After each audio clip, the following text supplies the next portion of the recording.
Assalamualaikum warahmatullahi wabarakatuh. Semoga kita semua diberikan keberkahan dalam hidup. Amin ya rabbal alamin. Abu Nawas dan pemuda yang takut menikah. Udara sore di Baghdad terasa hangat, membawa aroma rempah dan kopi yang baru diseduh. Di sebuah kedai kopi yang ramai, Abu Nawas duduk santai sambil menyeruput kopi hangatnya. Pandangan matanya yang cerdas menangkap sosok pemuda bernama Fahmi. Seorang pembuat karpet terampil yang terkenal di seluruh kota. Namun alih-alih merajut karpet, hari ini Fahmi tampak gelisah. Ia terus menghela napas panjang dan sesekali menundukkan kepala. Melihat kegelisahan Fahmi, Abu Nawas lantas menghampirinya. "Wahai Fahmi," sapa Abu Nawas dengan senyum ramah. "Mengapa wajahmu murung seperti awan mendung yang enggan menurunkan hujan? Apakah benang-benangmu kusut? Ataukah desain karpetmu tidak indah?" Fahmi mendongak, matanya yang sedih bertemu dengan pandangan Abu Nawas. "Bukan itu, Tuan Abu Nawas," jawab Fahmi dengan suara parau. "Ada masalah yang jauh lebih besar dari sekadar benang kusut. Masalah ini lebih rumit dari pola karpet terumit sekalipun. Ayah saya ingin saya segera menikah, tetapi saya takut." "Takut apa?" tanya Abu Nawas, mencondongkan tubuhnya ke depan. "Apakah kamu takut pada mas kawin mahal? Atau pada mertua yang galak?" Fahmi menggelengkan kepala dengan cepat.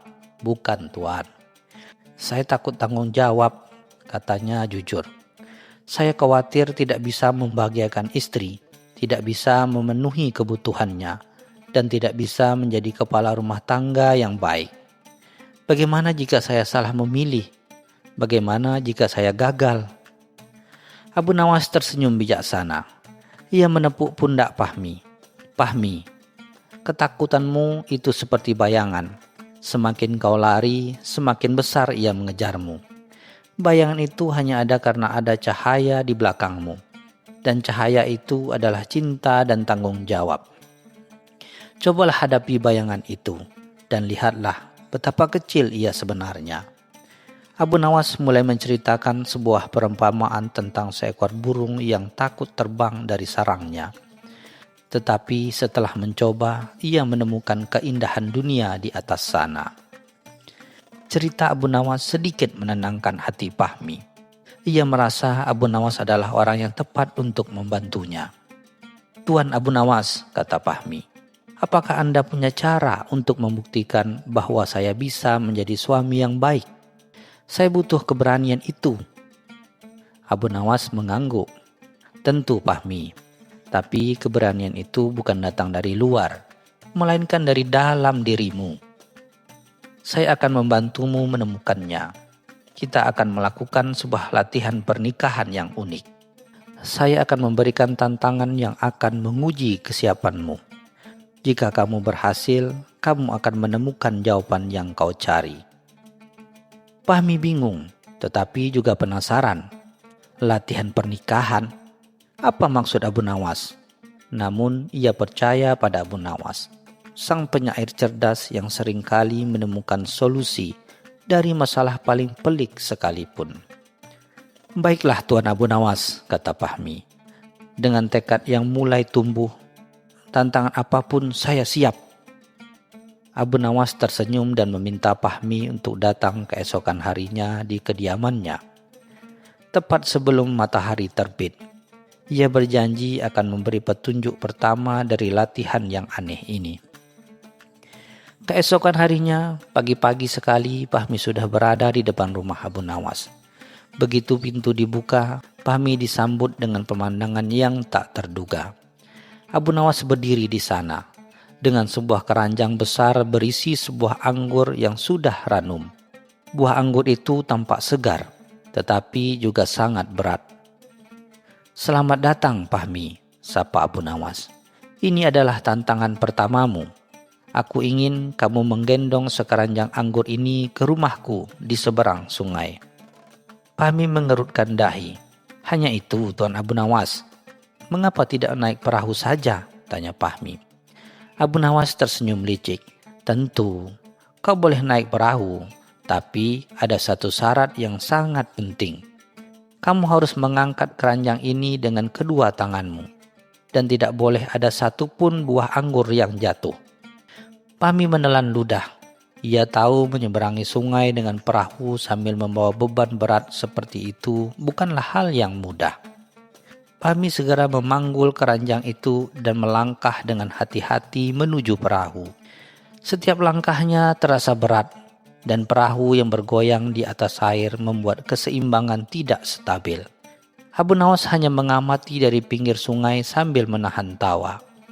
Beberapa kali Pahmi hampir kehilangan keseimbangan, tetapi ia berhasil bertahan.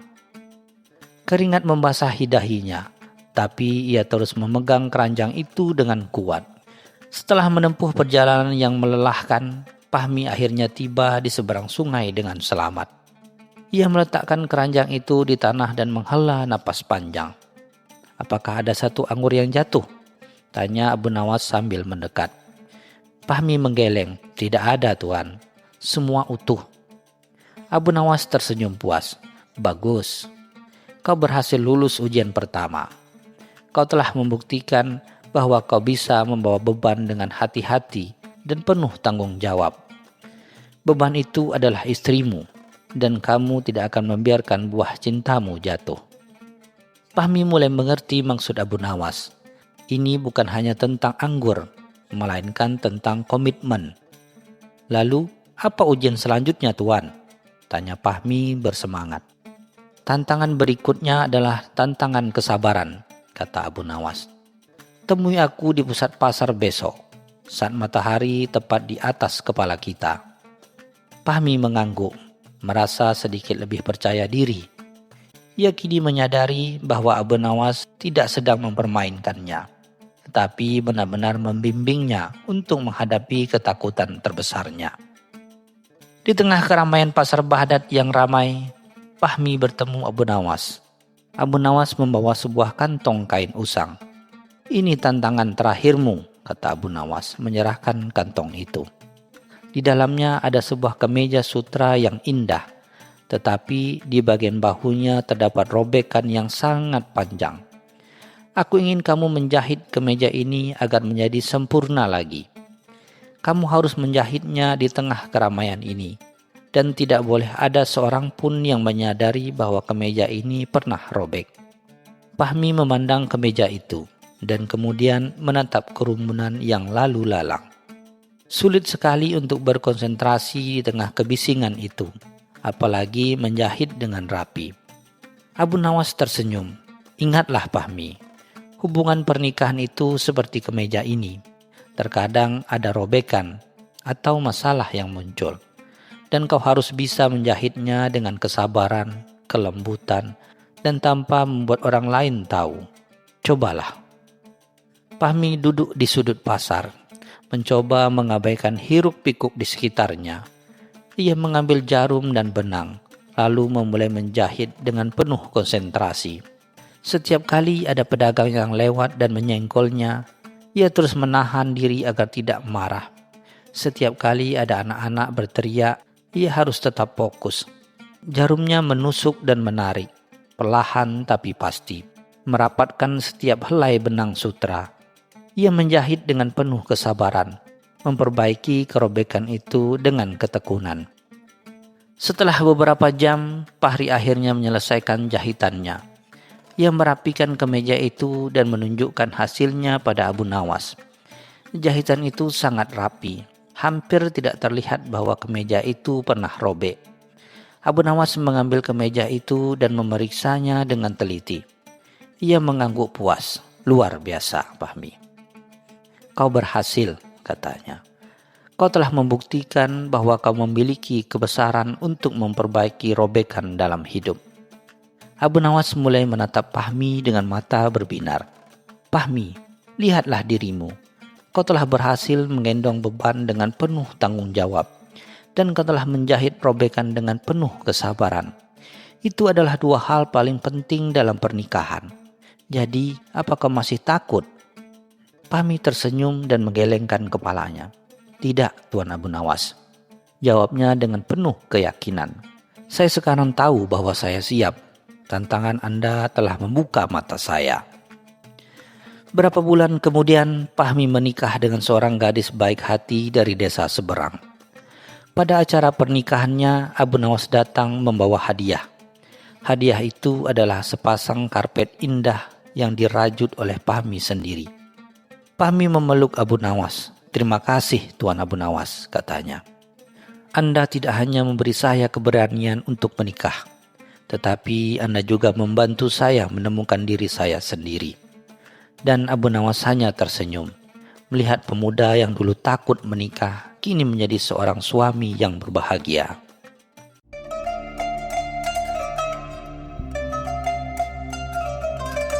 Cerita selanjutnya.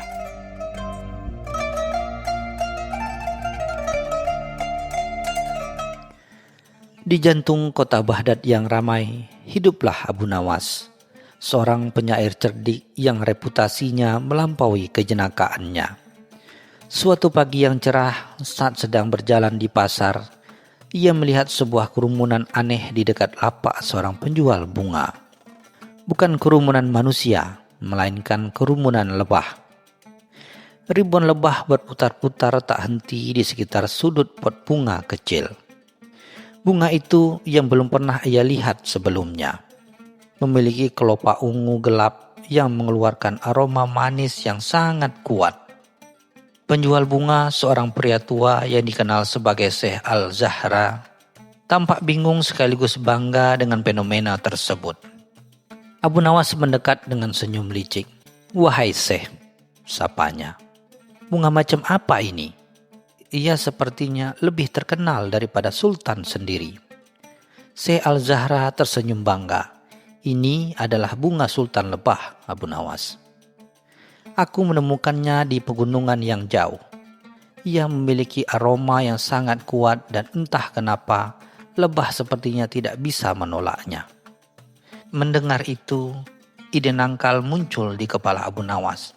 Ia melihat peluang untuk sebuah lelucon atau mungkin sebuah pelajaran.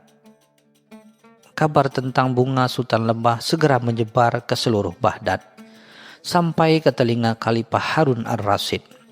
Khalifah yang selalu tertarik pada hal-hal aneh dan unik segera memanggil Abu Nawas.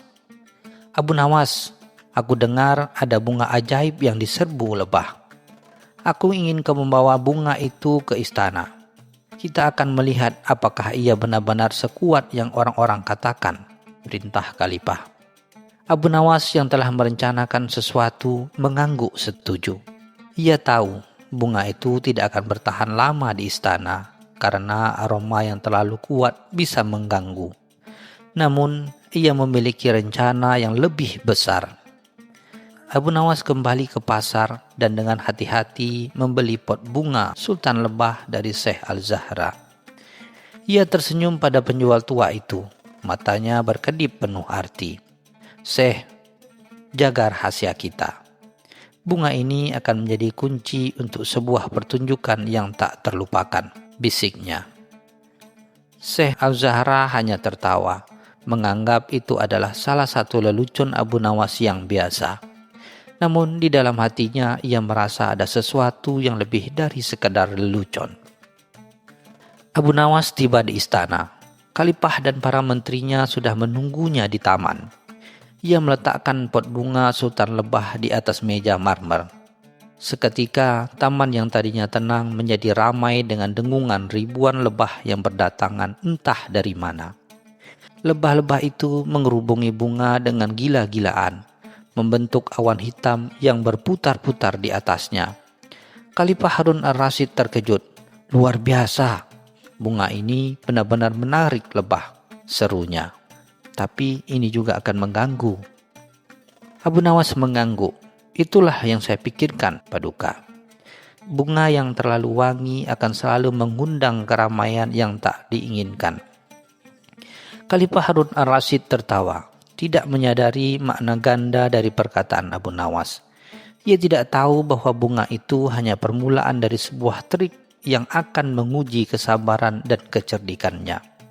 Abu Nawas menanti saat yang tepat untuk melancarkan bagian kedua dari rencananya, sambil tersenyum misterius. Pagi berikutnya, Abu Nawas meminta izin kepada Khalifah untuk membawa pot bunga Sultan Lebah ke ruang pertemuan utama istana. Saya ingin menunjukkan keajaiban bunga ini kepada seluruh menteri dan pembesar, jelas Abu Nawas. Khalifah terkejut, menganggap ini akan menjadi hiburan yang menyenangkan. Namun, saat Abu Nawas meletakkan bunga itu di tengah ruangan, kekacauan pun dimulai.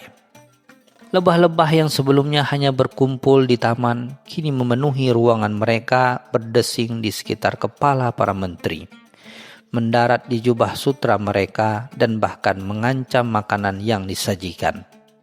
Seorang menteri gemuk yang terkenal cerewet melompat dari kursinya. "Abu Nawas, ini keterlaluan. Lebah-lebah ini mengganggu," teriaknya. Abu Nawas pura-pura panik. "Maaf Yang Mulia, tapi saya tidak bisa mengendalikan lebah ini. Mereka hanya tertarik pada bunga yang wangi. Bukankah begitu? Bunga yang wangi selalu dikerumuni lebah. Seperti halnya kekuasaan yang manis yang selalu dikerumuni para penjilat." Kalimat terakhir itu diucapkan dengan nada pelan, tapi cukup keras untuk didengar Khalifah. Kekacauan semakin menjadi-jadi. Para menteri mencoba mengusir lebah dengan kipas dan sapu tangan.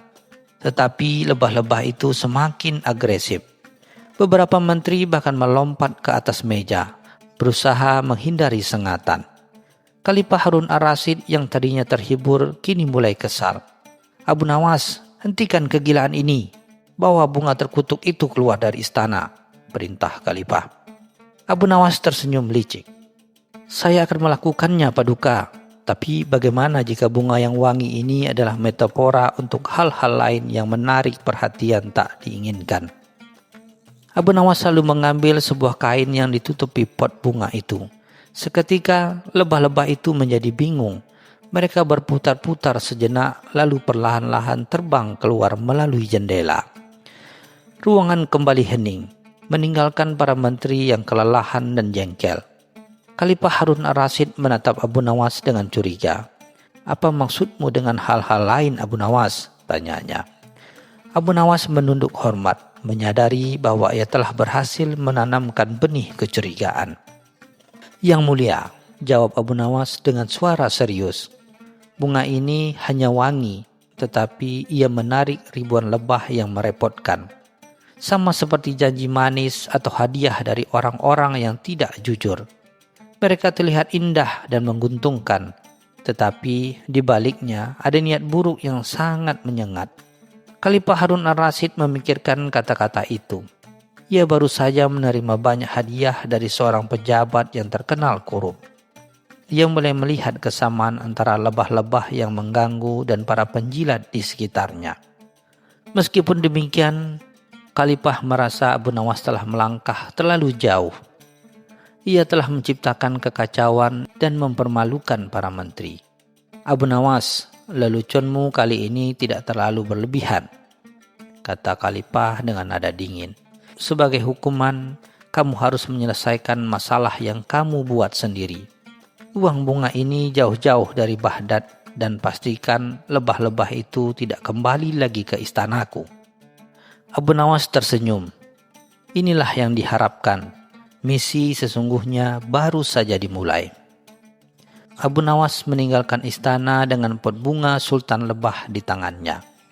Ia tidak membuang bunga itu, melainkan membawanya ke sebuah desa di pinggir kota. Di sana ia bertemu dengan seorang petani miskin yang memiliki ladang buah-buahan.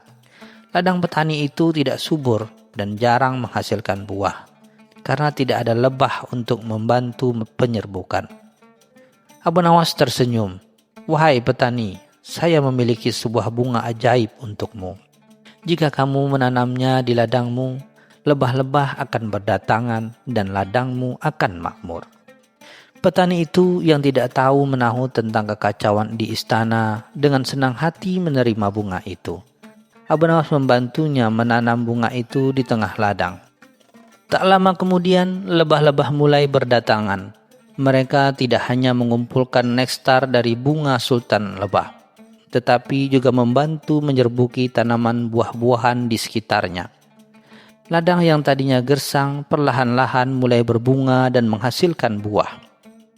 Beberapa minggu kemudian, kabar tentang ladang petani yang makmur sampai ke telinga Khalifah.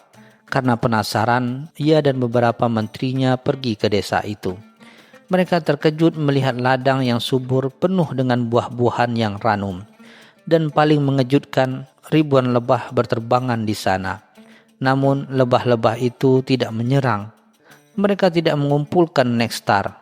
Dengungan mereka terdengar seperti lagu yang merdu. Khalifah memanggil petani itu. "Bagaimana bisa ladangmu menjadi begitu subur?" tanyanya. Petani itu tersenyum dan menunjuk ke arah satu-satunya bunga sultan lebah yang tumbuh di tengah ladang. Seorang pria bijak bernama Abu Nawas memberiku bunga ini. Ia bilang bunga ini akan membawa keberuntungan. Khalifah Harun ar-Rasyid menatap bunga itu. Lalu ia menoleh ke arah menterinya yang berdiri di sampingnya.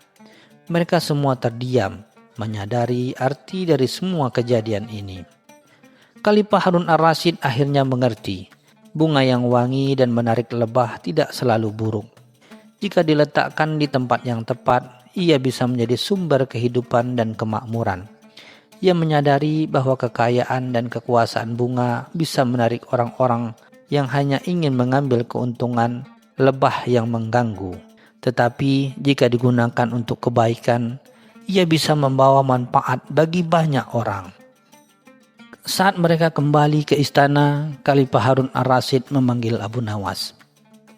"Abu Nawas," katanya dengan senyum, "kamu memang aneh, tapi pelajaranmu sangat berharga. Kamu telah menunjukkan kepadaku bahwa sesuatu yang wangi bisa menjadi berkah atau kutukan. Tergantung di mana kita menempatkannya. Maafkan aku atas hukumanku, karena kamu telah menunjukkan padaku bahwa sesuatu yang wangi bisa menjadi berkah atau kutukan. Tetapi lebah yang bijaksana akan membawa bunga itu ke tempat yang benar-benar membutuhkan." Abu Nawas tersenyum dan membungkuk hormat. Ia telah berhasil sekali lagi memberikan pelajaran yang tidak terlupakan dengan cara yang paling jenaka.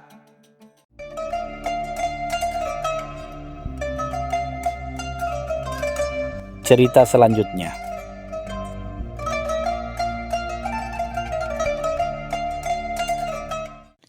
Di sebuah kedai kopi yang ramai di jantung kota Baghdad, tempat aroma kopi Arabica dan rempah-rempah berpadu dengan bisikan gosip dan tawa renyah.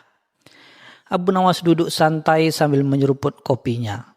Telinganya yang tajam menangkap serpihan percakapan dari meja sebelah, di mana beberapa pedagang dengan nada mencemooh membicarakan keangkuhan Abu Jahil, seorang saudagar kaya raya yang terkenal dengan kesombongan dan kepercayaannya akan kebijaksanaannya sendiri. "Si Abu Jahil itu," ujar seorang pedagang kurma, "seolah dunia ini berputar hanya untuk melayani akalnya. Aku pernah mendengarnya berkata, bahkan Sokrates pun akan tersipu malu di hadapannya." Tawa-tawa kecil mengiringi celotehan itu. Namun di mata Abu Nawas, sebesit ide jenaka mulai berkilat. Betapa menariknya ketika kesombongan Abu Jahil itu bisa digoyahkan dengan cara yang tak terduga. Abu Nawas pulang ke rumahnya. Otaknya berputar merangkai rencana. Ia memikirkan cara untuk membuat Abu Jahil yang selama ini selalu merasa paling benar dan paling berakal menjadi sasaran empuk untuk lelucon cerdasnya. Tiba-tiba sebuah ide melintas. Ide yang begitu absurd namun berpotensi sangat lucu.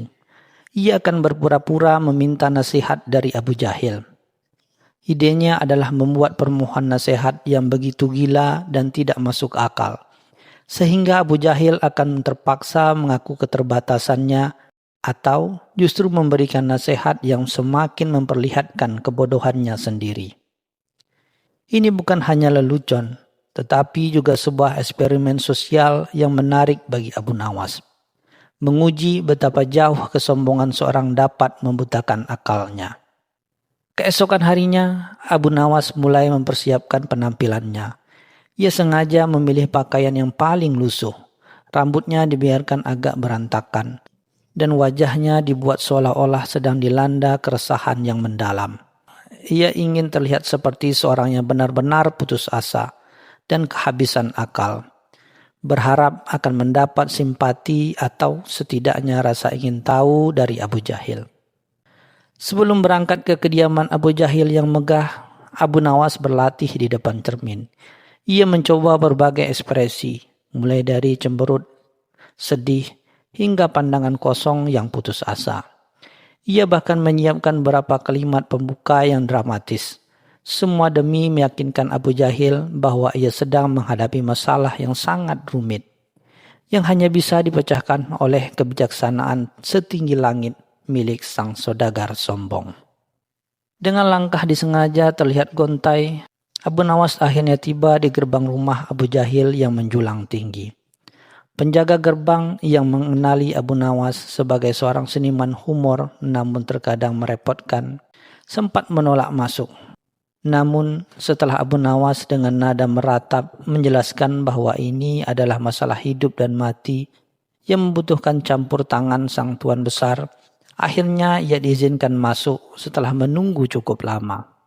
Di ruang tamu yang mewah, di mana perabotnya berkilauan dan karpet persia terhampar, Abu Jahil menyambut dengan tatapan meremehkan. "Ada apa gerangan kau datang kemari, wahai Abu Nawas?" tanyanya dengan nada angkuh, tanpa mengundang Abu Nawas untuk duduk. "Aku tahu kau bukan orang yang suka membuang waktu, kecuali untuk hal-hal yang tidak penting." Abu Nawas tak gentar dengan ekspresi wajah yang dibuat sesedih mungkin. "Wahai Tuan Besar Abu Jahil," katanya dengan suara bergetar. "Hamba datang kemari karena akal hamba sudah buntu.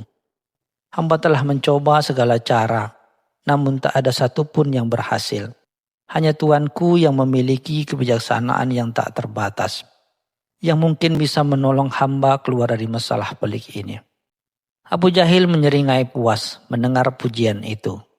"Katakanlah masalahmu, wahai Abu Nawas," katanya, meskipun dalam hatinya ia merasa ini hanyalah salah satu trik Abu Nawas.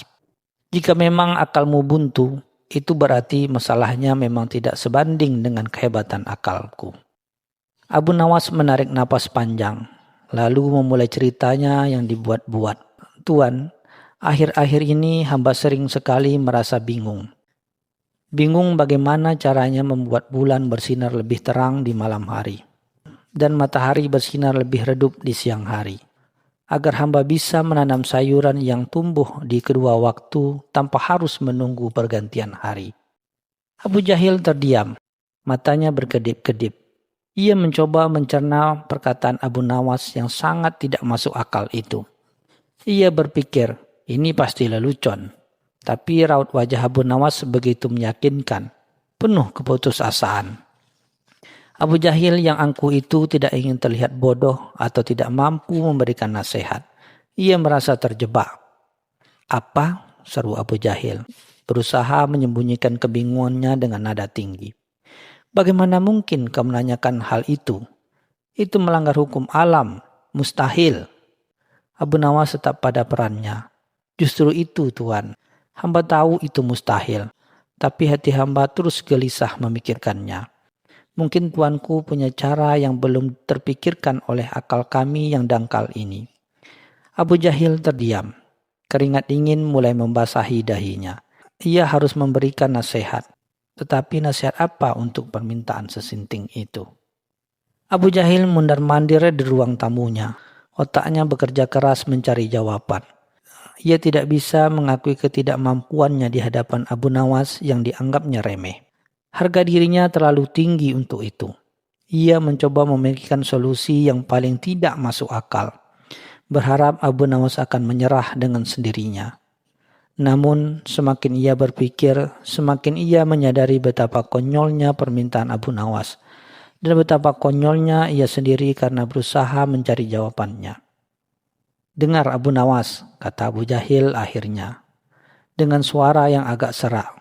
"Masalahmu ini memang unik, sangat unik. Aku harus berpikir keras. Ini membutuhkan konsentrasi tingkat tinggi. Ia mencoba terlihat bijaksana, padahal dalam hatinya ia sudah panik. Ia tidak ingin kehilangan muka, apalagi di hadapan orang yang ia anggap rendah. Setelah beberapa saat berpikir keras, wajah Abu Jahil tiba-tiba berbinar. Ia teringat sebuah pepatah kuno yang sering digunakan untuk menghindari pertanyaan sulit. "Abu Nawas," katanya dengan nada penuh keyakinan, "masalahmu ini bukanlah masalah kekuatan, tapi masalah sudut pandang. Untuk membuat rembulan bersinar lebih terang di malam hari, kau harus pergi ke ujung dunia, di mana malam itu adalah siang. Dan untuk membuat matahari bersinar lebih redup di siang hari, kau harus pergi ke tempat di mana matahari tidak pernah terbit." Abu Nawas dengan ekspresi polos yang menutupi geli hatinya, mengangguk-angguk seolah-olah memahami. "Oh, jadi begitu, tuanku. Itu adalah nasihat yang luar biasa. Hamba tidak pernah memikirkannya sejauh itu." Abu Jahil membusungkan dadanya, merasa berhasil menipu Abu Nawas dengan nasihat absurdnya. Ia mengira telah memenangkan perdebatan tanpa harus mengakui kebodohannya. "Terima kasih Tuan Abu Jahil," kata Abu Nawas sambil berdiri dan membungkuk hormat. "Nasihat tuanku benar-benar membuka mata hamba. Hamba sekarang mengerti bahwa untuk memecahkan masalah yang paling mustahil sekalipun, kita tidak perlu memiliki akal yang luar biasa, melainkan hanya perlu mengetahui cara untuk tidak menyentuh masalah itu sama sekali dan mengalihkannya ke tempat lain yang tak terjangkau akal manusia." Abu Jahil tertegun. Ia menyadari bahwa Abu Nawas tidak hanya memahami ironi di balik nasihatnya, tetapi juga berhasil membalikkannya, menjadikan nasihatnya sendiri sebagai bukti kebodohannya. Wajah Abu Jahil memerah padam. Ia menyadari bahwa ia telah dipermainkan, dan kesombongannya telah menjadi bumerang yang memukul diri sendiri. Sementara Abu Nawas dengan senyum tipis di bibirnya melenggang pergi, meninggalkan Abu Jahil yang termenung dalam keheningan yang penuh dengan tamparan ironi.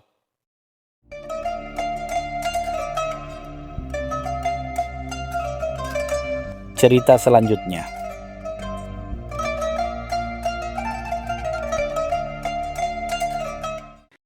Di tengah hiruk-pikuk pasar Basrah yang semarak, di mana aroma rempah-rempah berbaur dengan bau kambing dan teriakan pedagang, hiduplah seorang saudagar kaya bernama Mansur. Mansur dikenal sebagai seorang yang murah hati. Selama itu menguntungkan dirinya. Ia memiliki tumpukan dinar yang berlimpah. Didapat dari usaha jual beli kain sutra dan permata yang gemilang. Namun kemurahan hatinya itu ibarat fata morgana di padang pasir. Terlihat nyata tapi tak ada isinya, kecuali jika ada kesempatan keuntungan. Suatu pagi Mansur menyelenggarakan sebuah jamuan mewah di kediamannya, mengundang para saudagar dan bangsawan untuk mempererat tali silaturahmi, atau lebih tepatnya untuk menjalin koneksi bisnis baru. Di antara keramaian itu tampaklah Abu Nawas dengan jubah lusuh namun tatapan mata yang cerdas dan jenaka. Abu Nawas yang dikenal karena kecerdikannya daripada kekayaannya hadir bukan karena diundang secara resmi, melainkan karena ia selalu punya cara untuk menyelinap kemanapun ada makanan gratis dan cerita menarik. Saat jamuan berlangsung, Mansur dengan bangga memamerkan koleksi permata barunya. Sebongkah zamrud hijau sebesar telur burung puyuh. Ia sesumbar. Barang siapa yang bisa menebak dari mana asal permata ini, akan kuberi sekantung dinar. Para hadirin saling berbisik, mencoba menebak berbagai negeri jauh yang terkenal dengan tambang permata. Mereka berlomba-lomba menunjukkan pengetahuan geografi mereka, berharap keberuntungan berpihak pada mereka.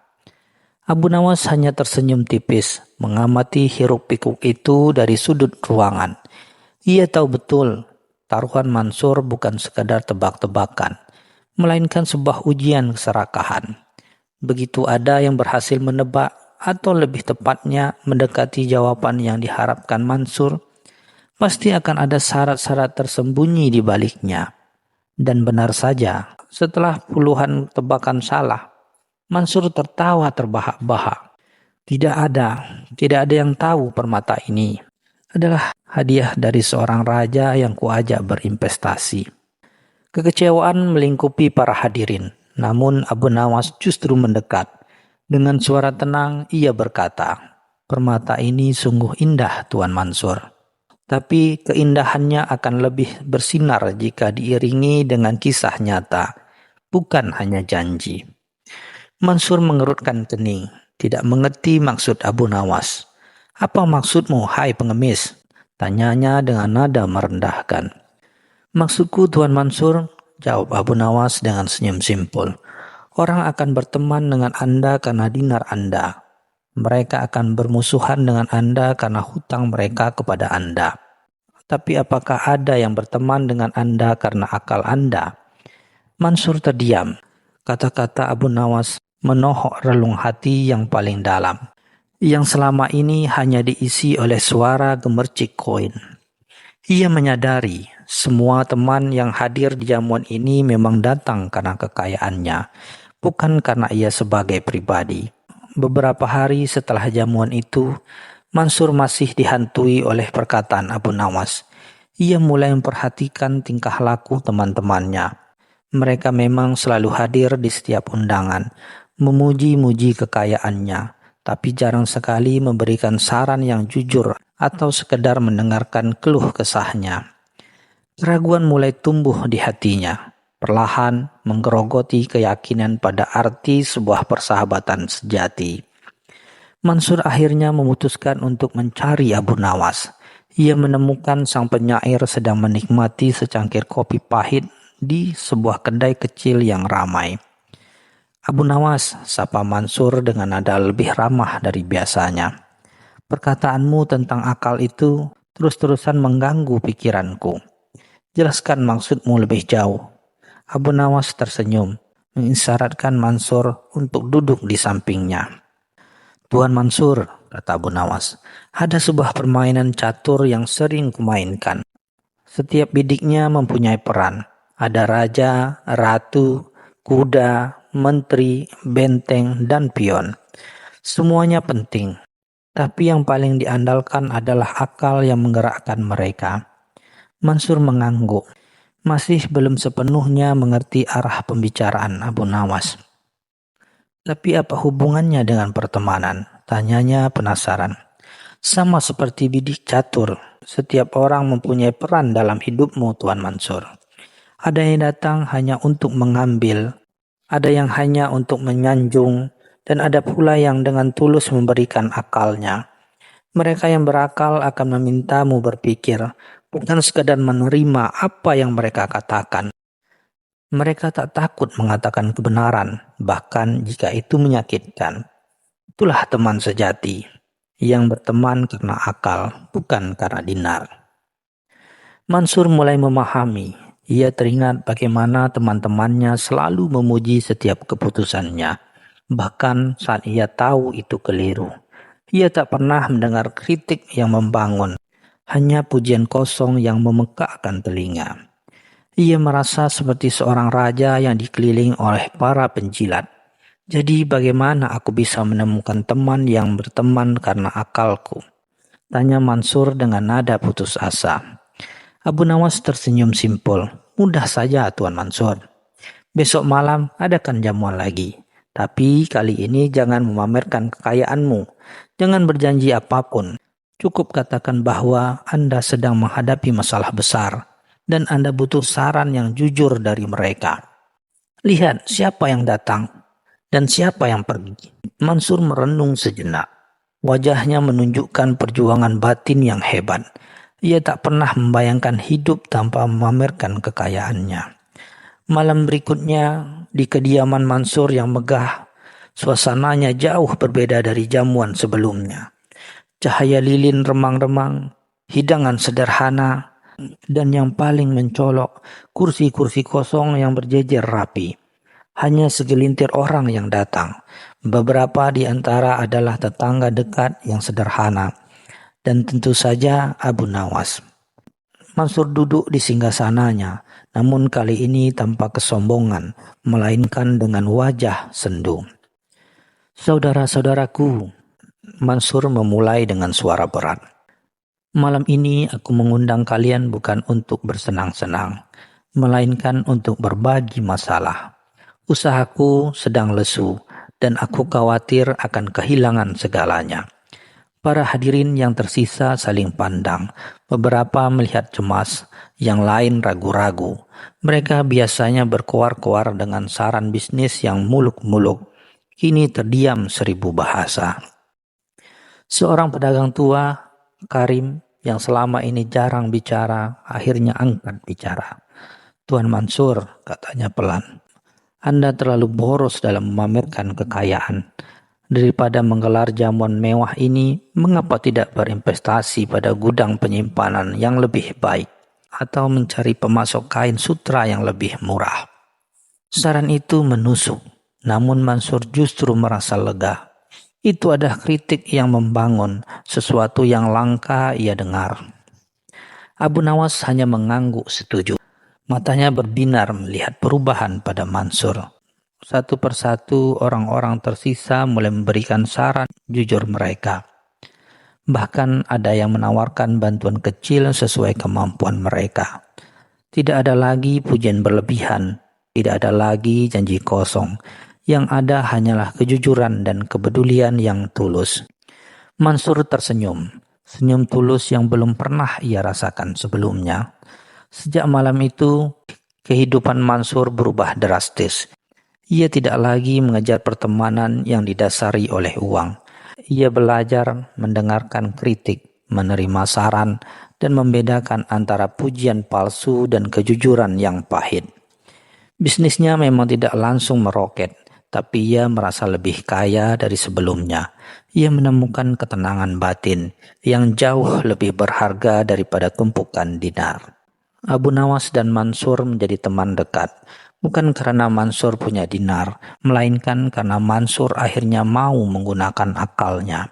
Mansur sering mengunjungi Abu Nawas di kedai kopi, bukan untuk meminta saran bisnis, melainkan untuk berdiskusi tentang kehidupan, filsafat, dan bahkan sekedar tertawa bersama.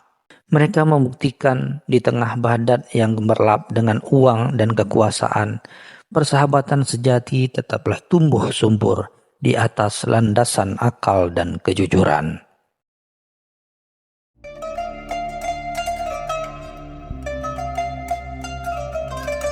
Cerita selanjutnya.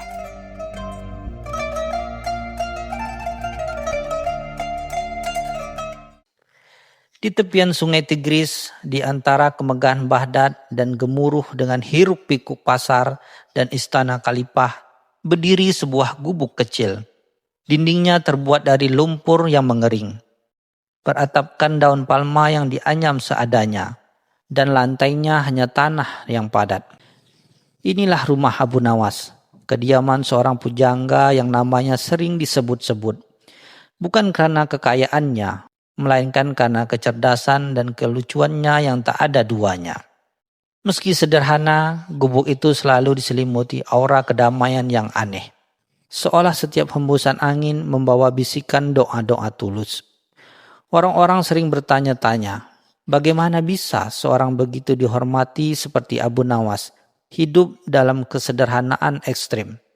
Namun, Abu Nawas hanya tersenyum simpul. Matanya berbinar penuh rahasia. Suatu sore yang terik, saat Abu Nawas sedang asik memilin tali rami di depan gubuknya, datanglah rombongan pedagang kaya dari Persia. Pakaian mereka berkilauan dengan sulaman emas, permata berkilauan di jari mereka, dan aroma wewangian mahal tercium dari kejauhan. Mereka berhenti di depan gubuk Abu Nawas, menatapnya dengan pandangan merendahkan. "Apakah ini benar kediaman Abu Nawas yang masyhur itu?" tanya salah seorang pedagang dengan nada mengejek. Matanya menyapu sekeliling gubuk yang reot. "Kami mengira ia tinggal di istana, atau setidaknya di rumah yang layak. Ini hanya gubuk." Abu Nawas bangkit, senyumnya tetap ramah meskipun diselimuti ejekan. "Benar sekali tuan-tuan," sahutnya dengan suara tenang. "Ini memang gubuk hamba, tapi lihatlah, meskipun dindingnya lumpur dan atapnya daun, udara di dalamnya jauh lebih sejuk daripada istana manapun. Dan yang lebih penting, gubuk ini tak pernah kosong dari doa dan hikmah yang tak pernah habis." Para pedagang itu saling pandang, sedikit terkejut dengan jawaban Abu Nawas yang tak terduga. Mereka datang untuk mengejek, namun justru disuguhkan sebuah pemikiran yang tak pernah mereka bayangkan. Di tengah kemewahan dan kesibukan duniawi, mereka melupakan arti kedamaian sejati. Berita tentang tanggapan Abu Nawas kepada para pedagang Persia sampai ke telinga Khalifah Harun ar-Rasyid. Khalifah yang selalu tertarik dengan kecerdasan Abu Nawas memutuskan untuk mengujinya. Ia memerintahkan agar Abu Nawas diundang ke istana, bukan untuk menjamu, melainkan untuk melihat betapa besar kesederhanaannya mempengaruhi dirinya. "Abu Nawas," ujar Khalifah dengan nada serius, "aku telah mendengar tentang gubukmu yang penuh dengan doa dan hikmah. Aku penasaran, bisakah kau membuat gubukmu terlihat semewah istanaku hanya dengan doa dan hikmah itu?" Para menteri dan bangsawan yang hadir di ruangan itu tersenyum simpul, membayangkan Abu Nawas kebingungan. Abu Nawas tersenyum, matanya berbinar jahil. "Ampun tuanku Khalifah," katanya. "Gubuk hamba memang tidak bisa disulap menjadi istana dengan emas dan permata. Tetapi ada satu hal yang bisa hamba lakukan, yang bahkan istana tuanku pun mungkin kesulitan menandinginya." Para hadirin saling berbisik, penasaran dengan jawaban Abu Nawas. "Apakah itu?" tanya Khalifah tertarik. "Gubuk hamba memiliki pintu tak terlihat tuanku," jawaban Abu Nawas dengan nada misterius. "Pintu itu hanya bisa dibuka oleh hati yang bersih dan pikiran yang lapang. Melalui pintu itu, siapapun bisa masuk dan merasakan kekayaan sejati. Kekayaan yang tak bisa dibeli dengan dinar dan dirham." Mendengar itu, Khalifah dan para menteri tercengang. Mereka membayangkan pintu gaib, mantra-mantra aneh, atau mungkin teka-teki rumit. "Lalu bagaimana cara membuka pintu tak terlihat itu?" tanya Khalifah. Abu Nawas hanya tersenyum. "Cukup dengan mengetuk hati nurani tuanku. Setiap kali seseorang memasuki gubuk hanya dengan niat baik, dengan kerendahan hati untuk belajar atau berbagi, pintu tak terlihat itu akan terbuka lebar, dan mereka akan menemukan kekayaan yang mereka cari." Keesokan harinya, Khalifah diam-diam mengunjungi gubuk Abu Nawas. Ia melihat orang-orang dari berbagai lapisan masyarakat keluar masuk dengan senyum di wajah mereka, membawa bekal nasihat, tawa, dan ketenangan hati. Khalifah menyadari Abu Nawas tidak membual. Gubuknya memang memiliki pintu tak terlihat, dan kekayaan yang tak terhingga di dalamnya bukanlah harta benda, melainkan kebaikan, kebahagiaan, dan kebijaksanaan yang tak pernah habis. Waktu berlalu, dan kabar tentang kekayaan tak terbatas di gubuk Abu Nawas menyebar luas. Banyak orang-orang salah paham, mengira Abu Nawas menyimpan harta karun tersembunyi di bawah gubuknya.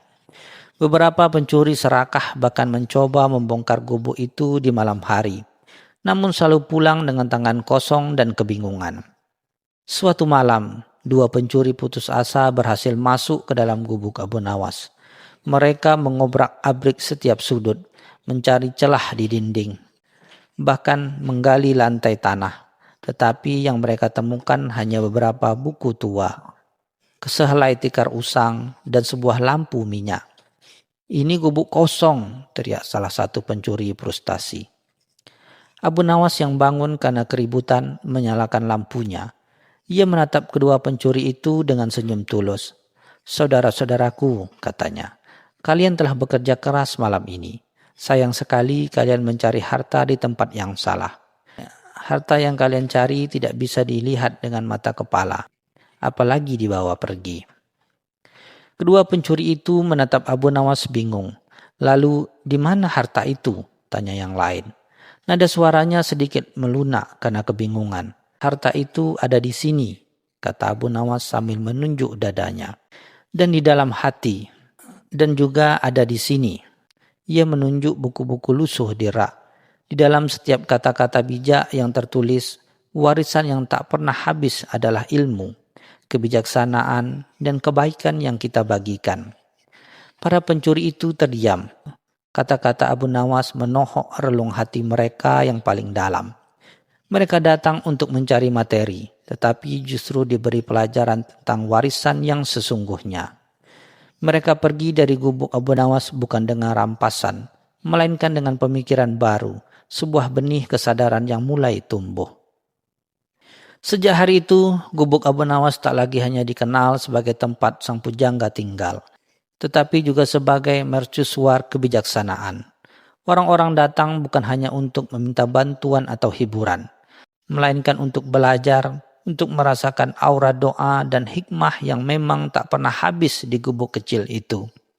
Dan Abu Nawas dalam kesederhanaannya terus membagikan warisan tak terbatasnya kepada setiap jiwa yang haus dengan kebaikan.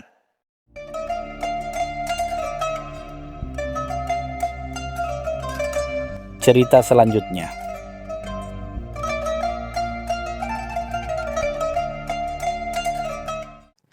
Di istana Harun ar-Rasyid yang megah, aroma melati dan musik gambus berpadu mesra dengan riuhnya suara pujangga. Malam itu adalah puncak perayaan Pena Emas Baghdad. Sebuah ajang di mana setiap penyair berlomba memukau khalifah dengan syair-syair terindah mereka. Setiap pujangga tampil dengan jubah gemerlap, melantunkan bait-bait penuh sanjungan. Berharap pantas mendapatkan jubah kehormatan dan sekantung dinar dari tangan khalifah sendiri. Abu Nawas dengan pakaiannya yang sederhana dan senyum khasnya menyiratkan 1000 rahasia. Duduk di pojok tampak tak terpengaruh hiruk pikuk pujian. Ia sesekali mengangguk, sesekali tersenyum simpul, seolah menikmati pertunjukan yang bukan hanya tentang puisi, tetapi juga tentang ambisi. Para pujangga saling lirik, membandingkan jumlah tepuk tangan dan anggukan persetujuan dari para bangsawan. Seolah pengakuan dunia adalah satu-satunya mata uang yang berharga. Khalifah Harun ar-Rasyid yang bijaksana namun terkadang jengkel dengan tingkah para pembesar istana, terlihat gelisah. Ia telah mendengar ratusan syair yang menguji keagungan kerajaannya, kecerdasan dirinya, dan bahkan keindahan tamannya. Namun tak satu pun yang benar-benar menyentuh hatinya atau menawarkan sesuatu yang segar dan tulus. Ia merasa seperti dikelilingi oleh cermin-cermin yang hanya memantulkan citra yang ingin ia lihat. "Aku lelah dengan semua sanjungan ini, Ja'far," bisiknya kepada wazir agungnya, Ja'far al-Barmaki, yang berdiri di sampingnya. "Apakah tidak ada lagi yang bisa diungkapkan selain pujian-pujian kosong? Aku ingin sesuatu yang murni, sesuatu yang tidak ternoda oleh keinginan akan penghargaan." Ja'far hanya bisa tersenyum masam, mengerti betul sifat manusia yang haus pengakuan. Ketika semua pujangga telah selesai dan suara tepuk tangan mereda, Khalifah menatap ke arah Abu Nawas yang masih tenang di tempatnya. "Abu Nawas," panggil Khalifah, "kau belum menunjukkan kebolehanmu malam ini. Apakah kau tidak ingin pengakuan seperti mereka?" Senyum Abu Nawas semakin lebar. Ia bangkit perlahan, berjalan ke tengah ruangan, dan mengamati wajah-wajah penuh harap dan juga kecemburuan. "Ampun Baginda Khalifah," Abu Nawas dengan suara tenang namun penuh kekuatan. "Hamba datang bukan untuk mencari pengakuan dari manusia. Sebab pengakuan dari makhluk, sekecil apapun itu adalah fana. Jika hamba harus dikenal, hamba hanya ingin dikenal oleh Zat yang menciptakan kami semua. Pengakuan darinya, itulah yang abadi, itulah yang sejati." Seluruh hadirin terdiam, terkejut dengan jawaban yang begitu berani dan berbeda dari yang lainnya. Pernyataan Abu Nawas memicu bisikan di antara para hadirin. Ada yang mencemoohnya sebagai sombong. Ada pula yang kagum akan keberaniannya. Khalifah Harun ar-Rasyid meski awalnya terkejut, kini menatap Abu Nawas dengan tatapan yang berbeda. Ada kekaguman yang bercampur dengan sedikit keheranan di matanya. Belum pernah ada yang berani menanggapi tawarannya untuk mendapatkan pengakuan dengan cara yang seperti itu. "Jadi Abu Nawas," ujar Khalifah, mencoba menyelami maksud di balik kata-kata sang pujangga nyentrik. "Jika pengakuan dari manusia tidak kau hiraukan, bagaimana caramu mencari pengakuan dari Tuhanmu? Apakah dengan berdiam diri, tanpa menunjukkan kebaikan atau kebijaksanaanmu kepada sesama?" Beberapa orang mulai tersenyum sinis, menganggap Abu Nawas hanya beretorika kosong. Khalifah kemudian mengajukan sebuah tantangan. "Baiklah, jika demikian," kata Khalifah dengan nada serius. "Aku akan memberimu waktu 3 hari. Dalam 3 hari ini, tunjukkan padaku bagaimana caramu mendapatkan pengakuan dari Tuhanmu, tanpa harus memamerkannya kepada manusia. Aku ingin melihat buktinya, bukan hanya kata-kata. Jika kau berhasil, aku akan memberikan penghargaan yang lebih besar dari pena emas ini. Jika tidak, kau akan kuasingkan dari Baghdad." Abu Nawas tersenyum lagi, bukan senyum ragu, melainkan senyum penuh keyakinan. "Ampun Baginda, tidak perlu penghargaan duniawi, namun hamba akan menerima tantangan ini. Izinkan hamba membuktikan bahwa pengakuan sejati itu tidak perlu dipamerkan, cukup dirasakan oleh hati dan diketahui olehnya." Para hadirin saling pandang, penasaran bagaimana Abu Nawas akan menjawab tantangan seberat ini.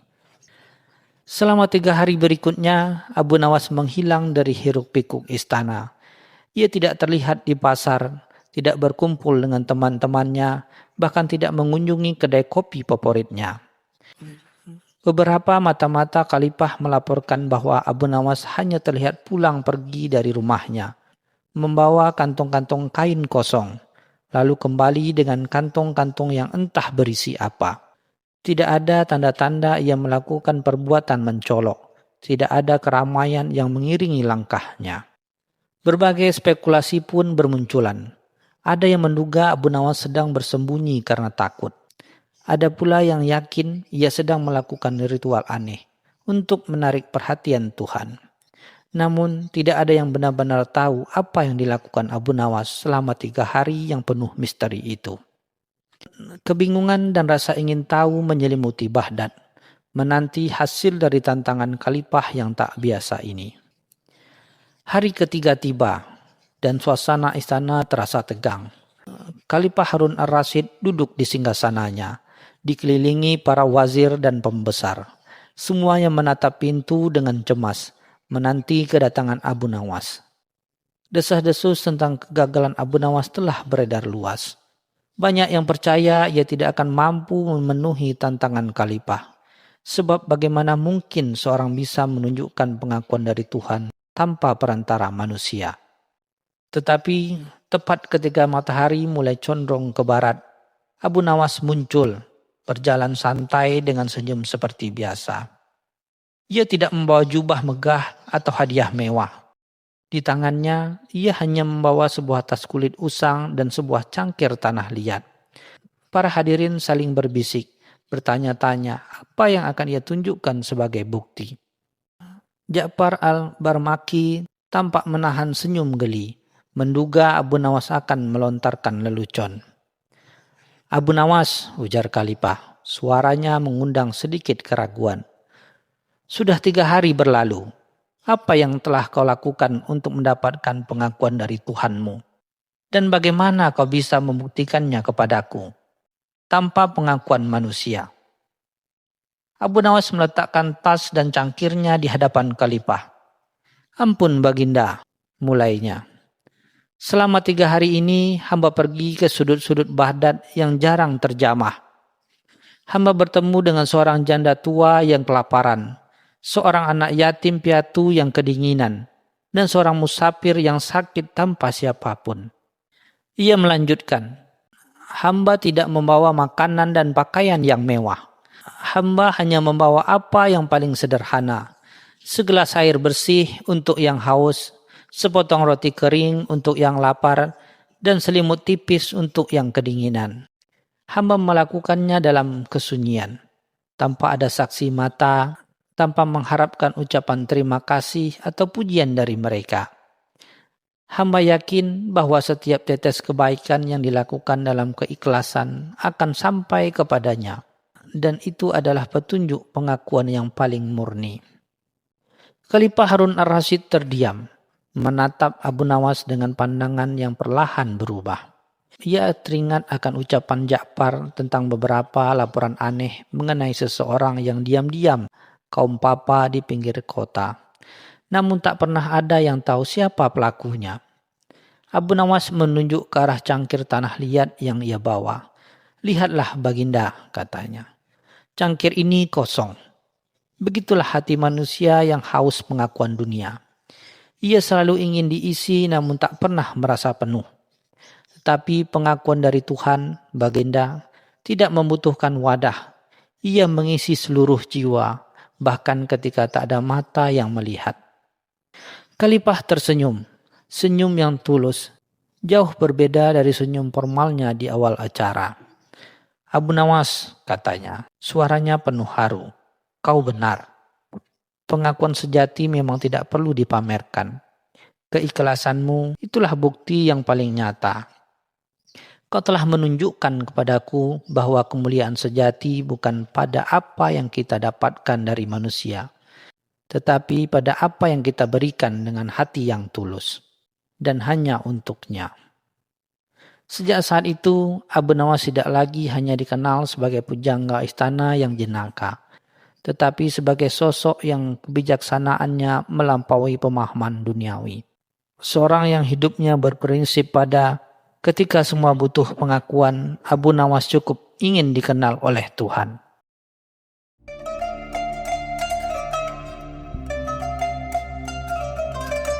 Cerita selanjutnya.